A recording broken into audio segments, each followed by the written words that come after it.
the live LinkedIn learning version of the newsletter that I publish. My name is Tatiana Kolovou. I do a monthly newsletter called Stronger with lots of tips and tricks to get you to be more effective in the workplace. I have many communication courses, cross-cultural communication courses, and I always try to find ways to help us be more effective in the workplace. This past month, I talked in the newsletter about the fine art of being a good listener when you are virtual, because we have so many of our hours of the day anymore spent in the virtual setting. And I thought, who else to invite better than my partner in crime, my good friend and colleague, Brenda Hughes. Welcome to the show, Brenda. There she is. Thank you. Coming to you live from Bloomington, Indiana. It's a gorgeous day outside today. And I wanted to get started. Brenda and I have a course that I'll highlight in just a little bit. But oddly enough, even though we work closely together, quite often for effectiveness reasons on time management as well, we meet like this. And we share things sometimes that are challenging or troubling us. And I've always wondered, do those listening responses or the expectations of listening come across as they do in a live setting? That's what we will be discussing today. If you have questions or if you are joining us from different parts of the world, we love to hear. Michael Cohen, thank you. We love to hear where you are and where you're coming from. So Brenda, I'm going to turn it over to you. The fine art of listening online. So thank you so much for having me today. I'm glad to talk about this topic. Always love talking about listening, the nuance of discussing it in a remote setting and about remote listening is just perfect. Yeah. So it's hard enough, right? It's hard to be a good listener. You get distracted. Sometimes you are emotional about what you hear. Sometimes you're simply tired.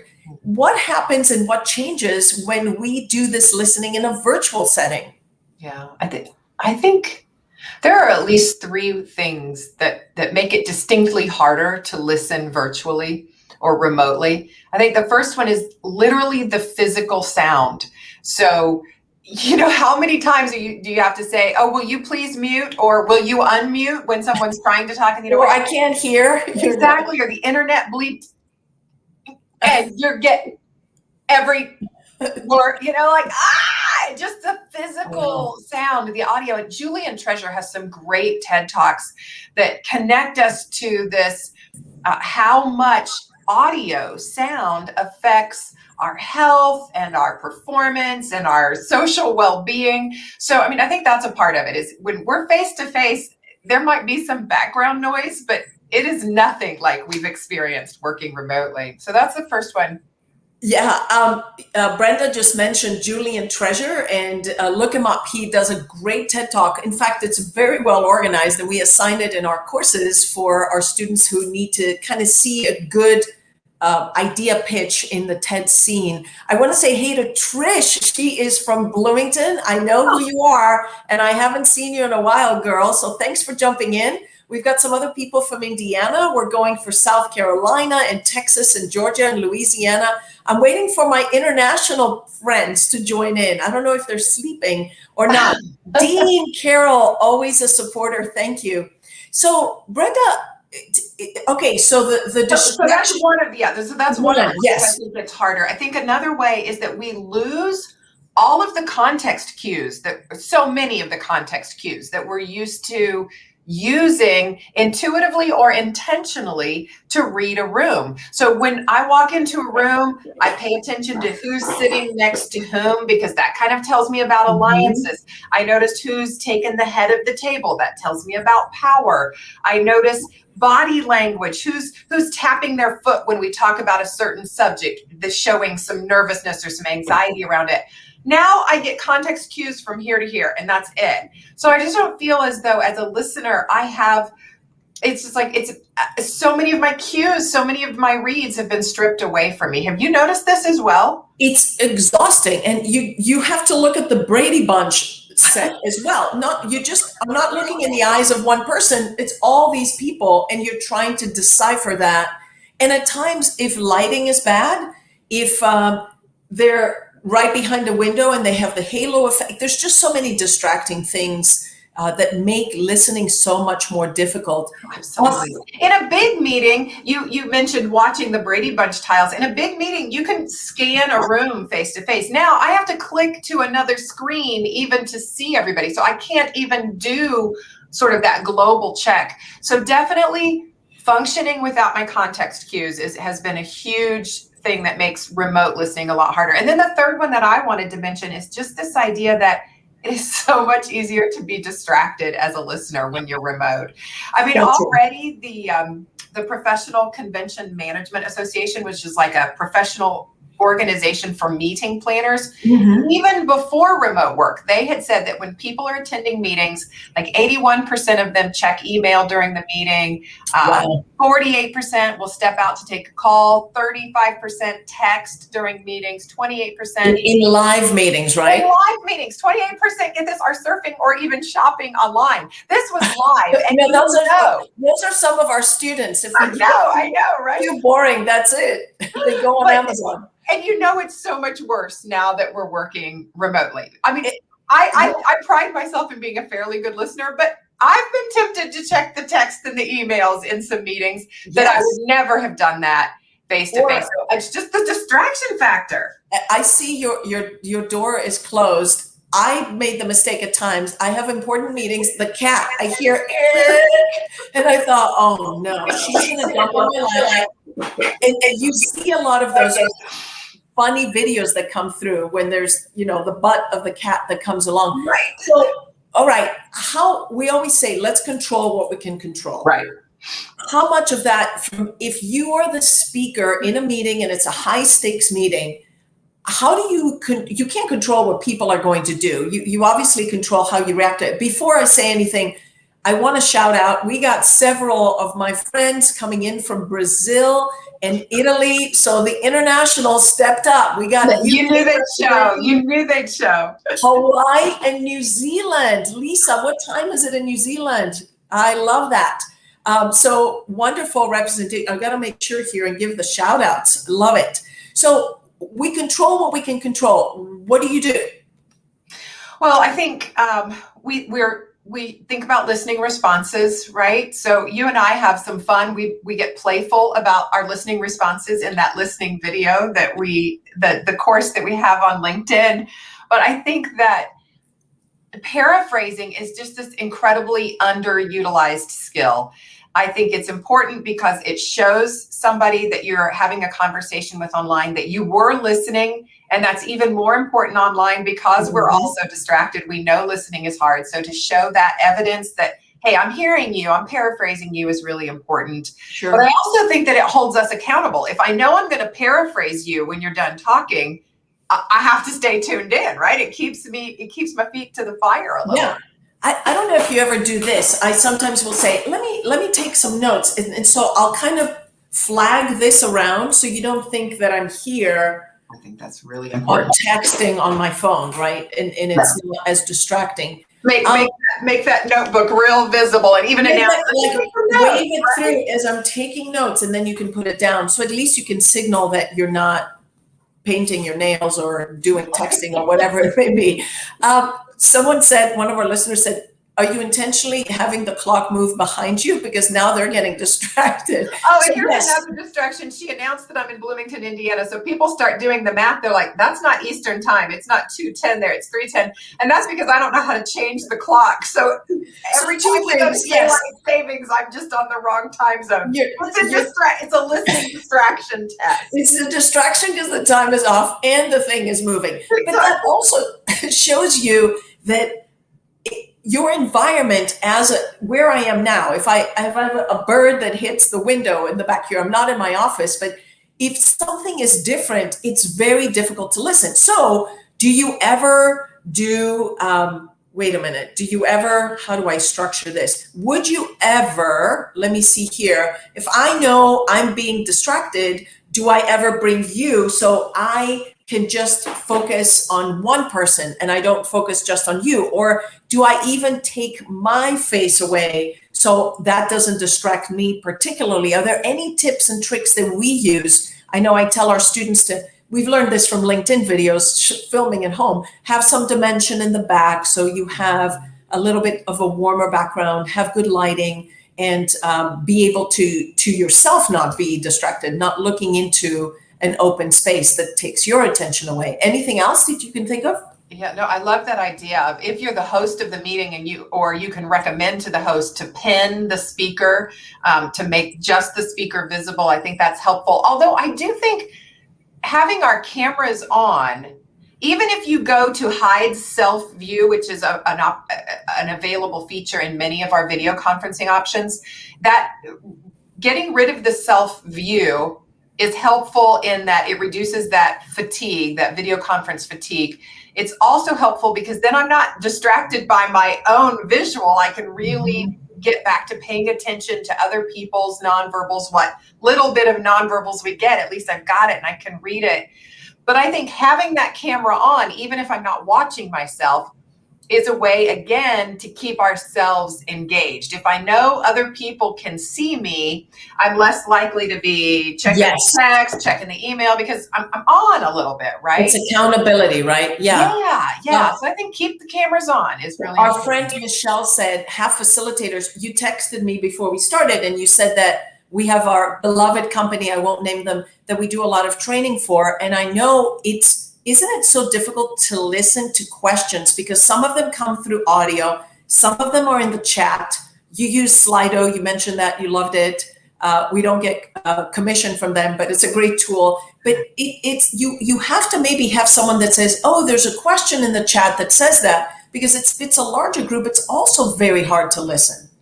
Absolutely. Yeah. One of the reasons I like Slido is it organizes questions. And I'm sure there are other programs that do this, and allows other people in the meeting to upvote the questions so that you know which ones are most pressing. And again, in a face-to-face meeting, if someone asks a question and no one cares about it, there's sort of that awkward silence.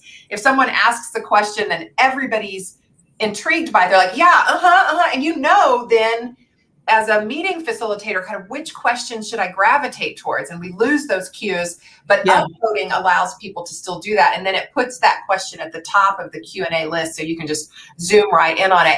Let's talk, can we talk about chat for a minute? Because I have some very mixed emotions about the chat. When you're in class, when you're conducting a class, or when it's a meeting? Because when it's a meeting, yeah, I can't keep track of it either. Chat to me, I like I said, I have mixed emotions. So part of me loves this idea that if you have a question, you can just kind of put it over there, and when the facilitator has time, they can get to it. So I like it for that purpose, especially since turn-taking cues, which is a communication-specific terminology that we use to indicate all those little non-verbals that we use to say, I want to get into the conversation. Excuse me. You lean forward, you start to say something, you make direct eye contact with this person's talking. There's all these little things that we do to say, I want in. Those are next to impossible in a remote meeting. So instead, the chat room can kind of be our nonverbal turn taking, or raising the hand. I like emojis better than chat because I feel chat hijacks topics. That's what I was going to say. That's the mixed emotion part of it for me. I was in a meeting recently and the facilitator was talking, I don't even know if it was the facilitator. The speaker was talking on topic A. And the chat, somebody's suddenly asking about stuff that's completely off topic. And I thought, that just seems like something that has become an acceptable interruption. And it's not. It shouldn't be acceptable. We should get that out of our video conferencing behavior, because it's a distraction. And it distracts, even if the person speaking can ignore the chat and stay on topic, everyone else has flipped over and started to read the chat. It's like a side conversation. I like our comment from Himanshu, one of our listeners, that is saying, am I the only one that feels listening online is much more effective? Many of us are auditory learners or visual learners or kinesthetic learners. If you're an auditory learner, you can even turn off the visual, the tip that I gave to not be distracting, and just really hone in on the conversation. In fact, in the newsletter that I shared an incident of an international elderly person who was in the meeting, and he was showing respect by having closed his eyes and looking down to the speaker. He looked like he was sleeping, but he was really listening by closing his eyes and doing that. So Himanshu, I don't think you're in a minority. I think for many people, sometimes just the audio is helpful too. Can I add on to that? There's some really counterintuitive but interesting research on empathy where people's empathy scores actually go up when they listen by audio only, especially in tense conversations where they don't know the person well. That doesn't make any sense to me. I always think our empathy would be higher if we were reading the person's nonverbals, but consistently, study after study, that like if you know you have to have a tense conversation, it might be better to pick up the phone. Yes, versus get on a video call. I prefer the opposite of what we've been teaching, right? Like get all the cues you can, have all the context, and then but if it's a difficult conversation and the person is not taking it well, or it's hard for them to hear it, I think removing that takes part of that emotion away, and it allows you just to deal vocally with them. I can see how that could be effective. I try to be effective with, I understand the mixed emotions. Matthew says, close the chat. Way to go, Matthew. Shut down the chat. And Michelle says, do you still provide agendas for Zoom meetings? I think for any meeting, agendas are important, Michelle. That's helpful. Absolutely. I want to jump into, you just published, let me find it here so I can do this right. I loved your course on communicating with emotional intelligence here. And for the ones of you that are listening to us today, if you haven't seen this course, take a look at it, because Brenda does a wonderful breakdown on verbals and nonverbals and what's the special sauce of communicating with emotional intelligence. Can you speak a little bit to that from the standpoint of listening and combining all of this and being a good communicator? Yeah.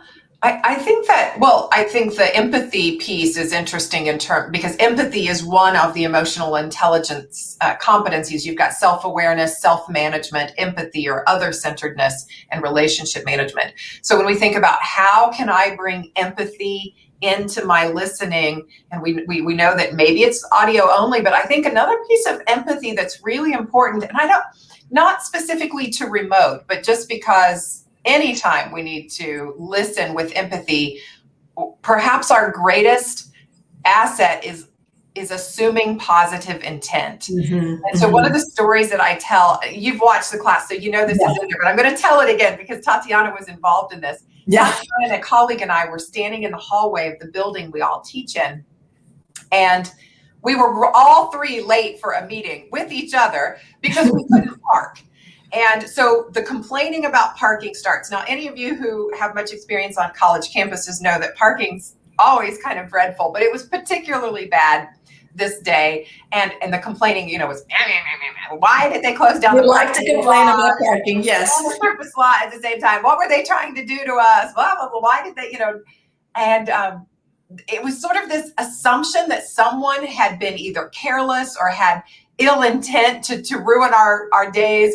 And finally, the colleague that we were standing with noticed that it was neither me nor Tatiana that caught this, but our colleague Tim said, I don't know that much about construction, but if I were the dean, I would sure not want that job of coordinating all of these different efforts. And as soon as he said that, Tatiana was like, oh, yeah, you know what? We've had so much rain this summer. Who could have predicted that the schedules? And I'm like, yeah, you're right. There's so many moving parts, so much construction. And, the parking was still a headache that summer, but we just didn't feel the angst about it. That bitterness, that grumpiness was just gone. Yeah. And I think that's my number one tip in terms of listening empathically is just catch yourself, check yourself. If you start noticing you're making judgments or you're assuming that people have made a decision or taken action out of spite, laziness, carelessness, anything like that's judgy, just go, really? Am I sure? Yeah.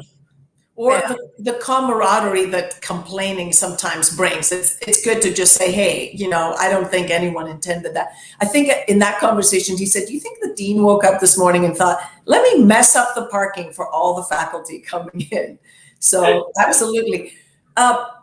You and I, and I'm gonna promote this because it makes things more interesting, have a very popular LinkedIn learning course called Effective Listening. And we had a lot of fun filming this course. And a few months ago or weeks ago, I published the portion where I do a bad job being an effective listening response, interrupting, hijacking, criticizing, and so on.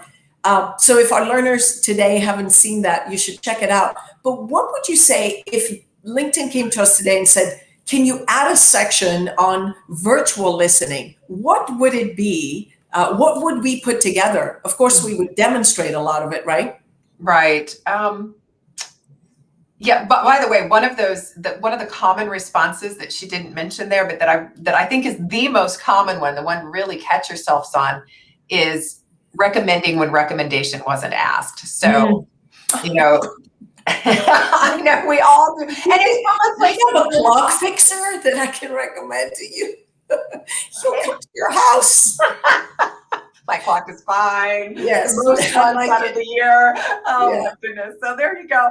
So our new section, if we had a new section to write, great question. I would add a section on how to minimize distractions, because we just said, why is it harder to listen now? Because so much is going on. So close out all of the other applications. The email is not running. There aren't 3 screens going on. You don't have both your monitors up so that and then I ask students, and I recommend people really working on their listening, put your cell phone at least 6 feet away from you. So you have to stand up and move to get it. So that if you hear it beep, or even if you have it on silent and you hear it buzz, you're not as tempted to check it. You just stay focused. Yeah. We talked about having cameras on to keep yourself accountable. That would be in the new section. Mm-hmm. Maybe I would add taking some notes. Like you mentioned making sure people know you're taking notes, but what kinds of notes do you take? And I think that would be about, like, what kind of listening is this? And we do talk about that in that course. I encourage even in class students just to say, if someone were to ask you right now, make a comment, what would you say? I coach them a lot to try to be concise with their comments. So think of what's the one theme that I'm hearing that's coming out of this. So you can listen in many different ways, but I do think note taking, even it increases. There's a lot of studies that show learning is better when you kinesthetically transcribe what it is that you're listening. I would add and we've mentioned this in kind of managing your energy and finding the times of the day where you're a better listener. And for me, because I'm a visual learner, the way that I have my camera now, if there's someone walking by this window behind, I would just be, squirrel. I get distracted visually. So it's best to put myself into a corner so I'm not looking into any distraction. And honestly, I listen better when I have ear pods on or headphones on and external distractions. I don't hear in my house the walking upstairs in the kitchen, or I hear the doorbell or something else that may be distracting in this way. Let's see. Focus. David says, yes, we need to focus, but it's hard to stay focused, David, all the time. It's draining. Well, maybe that would be another tip I would put in the class, that I think when we went remote, we all started accepting more meetings. I think there was this concern. It was easy to get to. I don't have to have any transition time to get across town or to another meeting. So I can just butt meetings up back to back to back without even a moment to process what happened before I jump right into the next one, which is a listening exhaustion. Think of listening as a muscle, right? You can build it, which is the good news. That it's a skill that we can develop. We can build the muscle. We can build strength, stronger listening, and but it's still a muscle, so it needs some rest. Muscles work best when they have some rest. Recovery, too. Absolutely. Or reflection. I think one meeting after the other does not allow for any reflection. It's just one to-do list after the next, or task-oriented. So let's just say with. no to some meetings, or hold 20 minutes on the end of a meeting. You know, when you're marking your calendar, if other people are prone to put things on your calendar, give yourself an extra 15 minutes of process time that you hold, and just get away from the screen, look farther away, you know, change the distance. Your eyes look far away instead of close like we always are on the screen. Reflect. Or try to keep meetings to a shorter time frame. It's intentional that even these lives, I like to go 30 to max 35 minutes. By the way, if all of you have any questions, drop them into the comments, because we'll try to answer them as we go ahead. Brenda, we teach undergrads, 18-year-olds all the way to some of our MBA students are in their 40s, and executive education even further. Do we see a difference between age groups and an ability to listen, or maybe tech, I would say, tolerance with listening? I don't know if there's research on it intuitively. Yeah, I mean, maybe we should do that study, or maybe there are some, and our listeners can help us, point us towards it. But it seems as though the people who are more tech savvy, and I'm not going to say that's a younger or older generation, just people who are tech savvy, period, have you mentioned tech tolerance. You know, maybe there's a more multitasking ability, like when the chats come through and there's something scrolling on the bottom of the window and you've got this other window open, that there's this sense that I can manage all of that, because physically you can, technologically you can. You know, like sometimes if I get too many windows going, I just crash the whole system. I lose the chat behind the visuals, Right, okay, so maybe I'm not in the tech savvy group, but I don't think that means they're necessarily better listeners just because of that. In fact, I think that you might get a false sense of being a good listener when you're multitasking, because you are so used to multitasking, but that doesn't mean you're being a good listener. I think it's the physiology of it becomes a proxy to say, yeah, I'm a good listener. I don't know that we are. We're not. You and I did a LinkedIn in the, what was the name of the conference that we went to in Las Vegas? Talent Connect. Talent Connect, yeah, a whole thing on high impact listening. And there's a certain percentage of high impact means all in, emotionally, mentally, physically, verbally and non-verbally. And that high level of listening is not replicable one meeting after the next. You've got to have sort of some listening that's, I follow you, I can hear you, but I'm not processing as much, or maybe I don't need to process as much. Himanshu says, where was it a little bit? He says, I slightly lean in, and this reminds me that in the newsletter, I talk a little bit about, when you go like this, that's universal, like this, leaning in, going a little bit of touching your ear. Those are universal signals of, I am hearing you, I am listening, or some nodding, but not because that transitioning in the waves of the internet and Wi-Fi can be distracting. Are there any other nonverbals that you think we've missed communicating with our learners? Well, I think paying attention to how your computer setup is, so that your camera allows you to look at the person's face, but have it appear that you're making eye contact.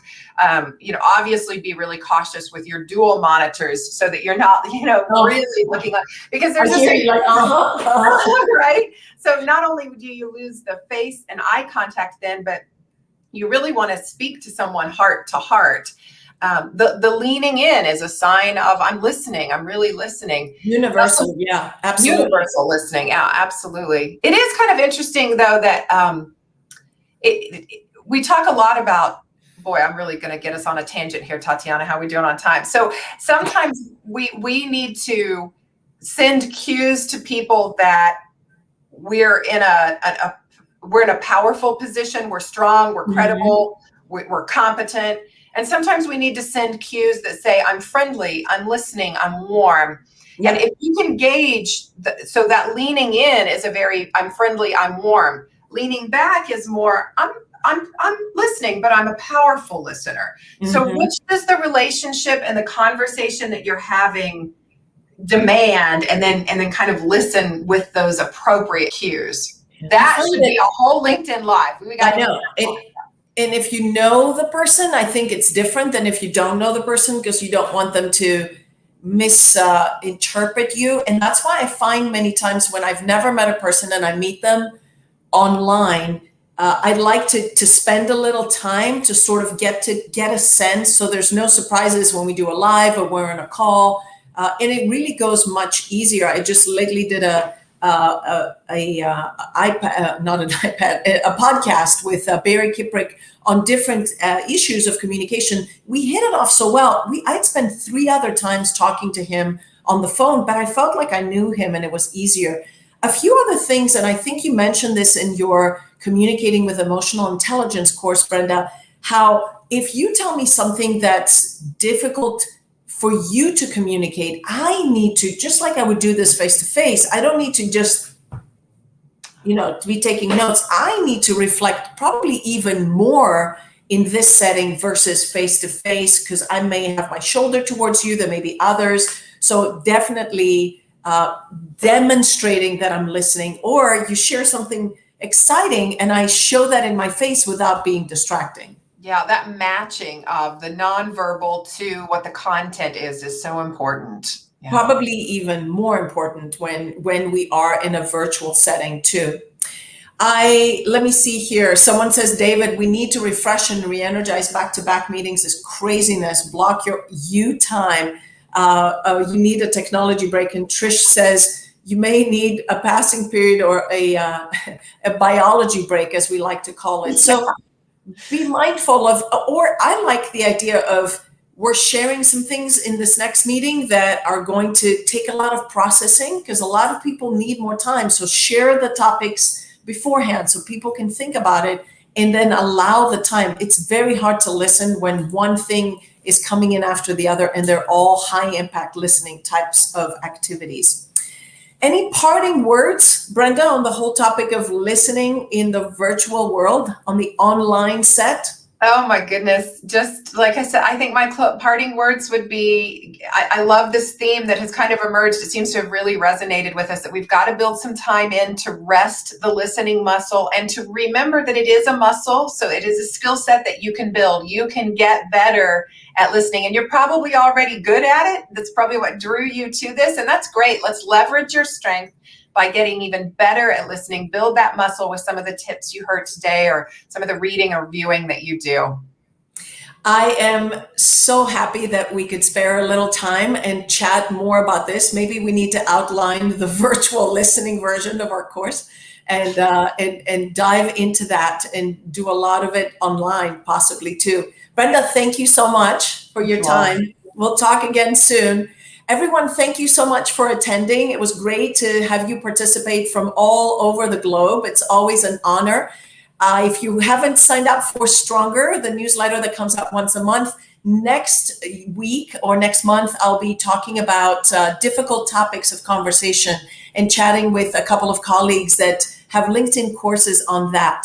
My name is Tatiana Kolovou. Thank you for coming into the live today. Listen well, take care of yourself as you listen, and be intentional about it. Thank you so much.